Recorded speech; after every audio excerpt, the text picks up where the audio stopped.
Nih mungkin yang sudah mengirimkan pertanyaan, yang langsung pengen dijawab sama guru-guru kita, yang udah gak sabar langsung aja yuk. Sama-sama kita masuk ke segmen Tanya Dong Ustadz. Kami semua tanya dong Ustadz.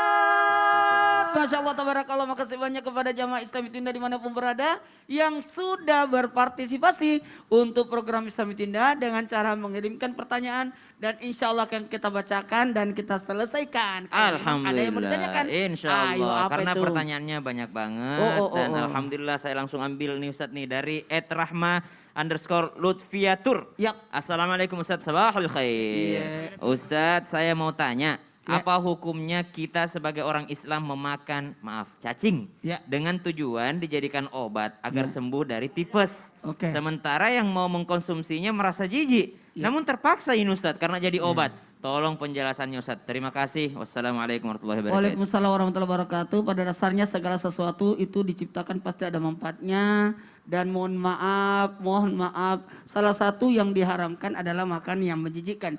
Tapi setelah di keputusan majelis ulama karena disebabkan pada cacing ini ada obat, maka kembali lagi fungsinya adalah sebagai obat. Tapi kalau memang ada obat selain itu, kenapa enggak ambil yang lain? Karena juga membahayakan pada diri kita kalau dalam artian halalan tayyiban lagi kembali. Bahkan mohon maaf. Jikalau sekali lagi, jikalau niatnya untuk pengobatan, maka Majelis Ulama Indonesia memperbolehkan. Dan ingat, untuk pemanfaatan itu dibolehkan tapi bukan untuk dikonsumsi. Sekali lagi, bukan dikonsumsi tapi untuk pengobatan. Sama halnya ketika kita mendapatkan sesuatu, tidak ada makanan lagi kecuali yang haram itu hanya untuk menegakkan tulang belakang. Bukan untuk mengenyangkan. Jadi perbedaannya lihat. Jadi apakah bisa dimakan? Kalau dimakan nggak boleh. Tapi untuk sarana pengobatan aman. Jadi larangan untuk membahayakan diri itu yang harus jaga. Tidak mungkin agama melarang kita makan ini kalau tidak ada bahayanya. Pasti ada bahayanya. Tapi karena sudah ada penelitian bahwa cacing ini untuk pengobatan tipes dan itu mau dipakai. Kalau masih ada obat lain, ngapain cari obat itu? Oh, Masya Allah. Iya, tega ini. Tapi Ustadz, saya perbesar dulu. Izin saya. Masya Allah, tabarakallah. Ini ada pertanyaan dari emaknya Rapat. Emaknya Rapatar. Nagita dong. Bukan Ustadz, berarti anaknya namanya Rafathar mungkin. Tapi fotonya Mbak Gigi. Iya. Kalau kita ditawarin makan dan minuman di rumah orang yang beragama non-muslim, bagaimana sebaiknya kita bersikap? Menolak atau menerima? Kalau menerima kan dengan ragu-ragu apakah ini halal untuk dimakan. Bagaimana hukumnya dalam Islam? Ya. Siap. Nahnu nahkumu bil zawahir wallahu yatawalla sarair. Kita itu memberikan hukum yang zahir saja. Jadi yang kelihatan, saya tahu keraguannya apa. Keraguannya adalah takutnya piring yang digunakan ini pernah dipakai untuk makan, sesuatu yang haram. Atau gelas yang digunakan ini pernah dipakai untuk meminum minuman yang haram. Sedangkan kita beranggapan bahwa itu adalah najis. Bagaimana dong kalau kita pakai piringnya? Oke, sekarang kita clear deh. Makanan yang disajikan ini makanan halal. Karena kita tahu misalnya seafood. Atau kita tahu misalnya daging sapi dan daging sapi yang dibeli di Indonesia misalnya yang disembeli dengan secara halal. Dan mereka juga tidak pakai minyak-minyak yang diharamkan gitu. Lalu bagaimana sikap kita? Yang tadi kita menghukumi yang zahir saja. Kalau ragu-ragu itu tidak bisa merubah status hukum. Jadi kita yakini diri kita bahwa teman kita ini adalah orang yang bersih. Kalau sudah dicuci dengan bersih piringnya, kalau sudah dicuci dengan bersih gelasnya, insya Allah itu aman untuk kita makan dan untuk kita minum. Jadi wallahu alam. Tapi pun kalaupun harus menolak maka tolaklah secara baik. Namun kalau itu makanan halal insya Allah itu aman-aman saja. Dalam beberapa riwayat Rasulullah juga pernah memenuhi undangan daripada tetangga beliau yang ternyata non-muslim. Wallahu alam. Sekarang waktunya kita kembali membacakan pertanyaan-pertanyaan yang masuk di sosial media Islam Itu Indah. Langsung aja saya bacakan yang pertama dari Instagram dari @snrla117. Assalamualaikum Ustadz, izin bertanya. Saya pernah mendengar kalau misalnya ada makanan haram masuk ke dalam tubuh kita, menjadi daging dalam tubuh kita, katanya sholat kita tidak akan diterima selama 40 hari. Lalu bagaimana jika makanan itu sudah terlanjur kita makan? Apakah ada solusinya Ustadz? Jazakillah khair. Wassalamualaikum warahmatullahi wabarakatuh. Ini yang nanya cewek nih, dipikir yang jawab juga cewek, ternyata yang jawab cowok ini. Ya mohon izin Syekh, dijawab Syekh. Masya Allah, waalaikumsalam warahmatullahi wabarakatuh. Pertama, kalau makan haram tidak diterima salatnya 40 hari, Allahu a'lam. Saya nggak tahu. Tapi kalau minum khamar, itu ada hadis niya bahwa salatnya tidak diterima 40 hari. Lah, kalau makan atau minum haram, sudah terlanjur. Apakah ada 40 hari tidak terima amalnya atau tidak ada hadis tentang amalnya diterima atau tidak, sudah terlanjur, taubat ila Allah subhanahu wa ta'ala. Udah selesai. Kalau kita taubat istighfar, ya Allah mohon maaf saya enggak tahu itu haramnya, saya taubat ila Allah, yakin sudah dihapus semuanya. Sudah diampuni oleh Allah subhanahu wa ta'ala. Apa saja maksiat yang pernah kita lakukan, ketika kita bertaubat kepada Allah subhanahu wa ta'ala, sudah selesai.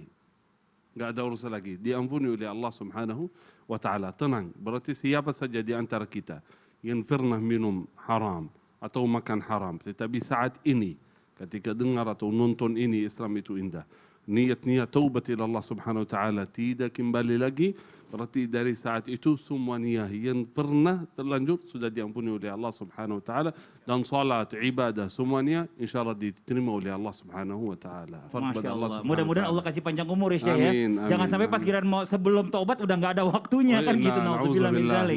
Nah, ini kita bicara lagi yang berikutnya, pertanyaan dari Yuliana Rabbani. Assalamualaikum Ustadz, saya mau bertanya. Apa kan katanya seorang muslim tidak boleh makan makanan hewan hidup. Nah, jika ada seorang muslimah makan gurita hidup, dia memakai jilbab pula katanya. Apakah itu nggak haram? Apakah boleh Ustadz? Nah ini Ustadz Maulana nih, coba kita lihat. Ini ada mukbang ini yang makanan kadang-kadang masih hidup nih, hewan laut Ustadz. Langsung dicaplok aja gitu. Bismillahirrahmanirrahim. Mungkin yang kita harus lihat dulu. Makan itu prosesnya juga. Ketika orang memakan makanan yang binatang yang masih hidup, itu jatuhnya menyiksa. Itu menyakiti, hilanglah kasih sayang di situ. Sementara kita, binatang yang mau dimakan saja harus disembeli. Dan disembelinya di area yang langsung titik kematiannya. Tidak dipukul, tidak disiksa. Atau ada juga gini, makan kambing, sapi yang ada lemaknya. Dia potong di sini, baru binatangnya masih hidup. Ini haram dimakan. Haram dimakan. Kenapa haram dimakan? Karena dia masih hidup binatangnya. Ada juga nih, tidak boleh memakan makanan dalam arti membunuh binatang dengan menggunakan api ketika dia masih hidup. Kalau perlu potong dulu, matikan dulu, baru dibakar kalau ikan bakar. Tidak boleh dia masih hidup, kemudian tidak boleh, itu jatuhnya penyiksaan. Dan hanya Allah yang berhak menyiksa hambanya dengan menggunakan api. Kita tidak boleh. Ini Jok, mana perasaannya, mana sifat kasih sayangnya ini.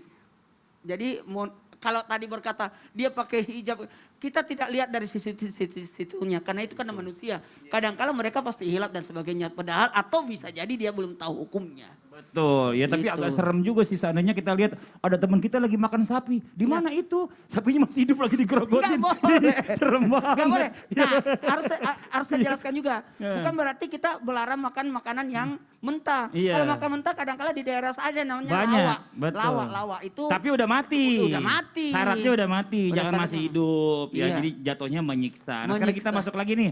Pertanyaan berikutnya masih ada pertanyaan dari Instagram dari Tina54_1.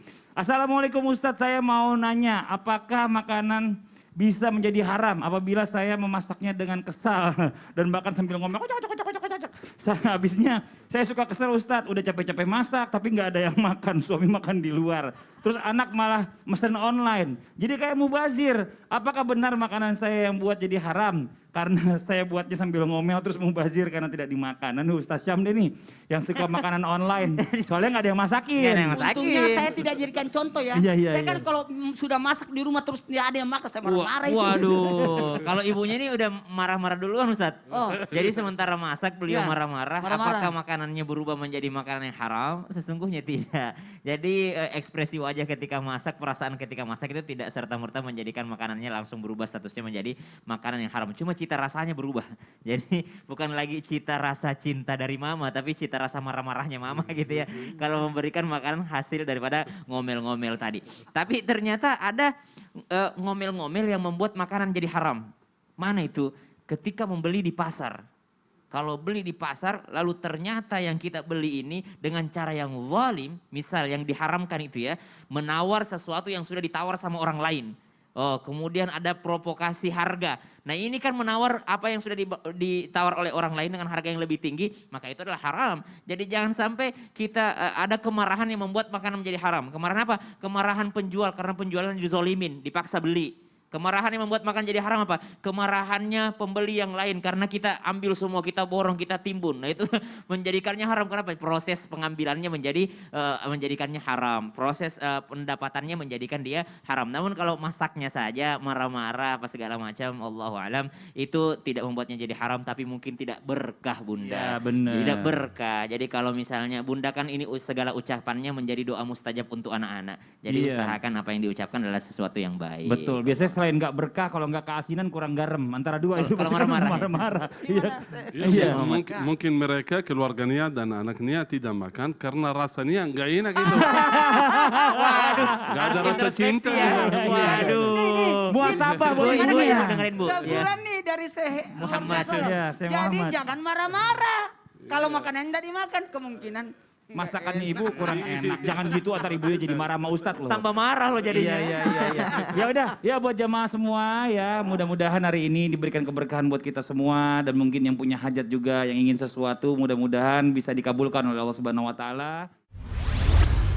Alhamdulillah. Nah jamaah tadi kita udah lihat beberapa pertanyaan yang sudah dijawab oleh guru-guru kita yang bertanya melalui sosial media kita. Nah sekarang karena banyaknya pertanyaan yang masuk ke kolom komentar sosial media kita akan bacakan lagi pertanyaan dari @Instagram Torik Gafar. Assalamualaikum Ustadz, saya mau Waalaikumsalam bertanya. warahmatullahi wabarakatuh. Waalaikumsalam warahmatullahi wabarakatuh.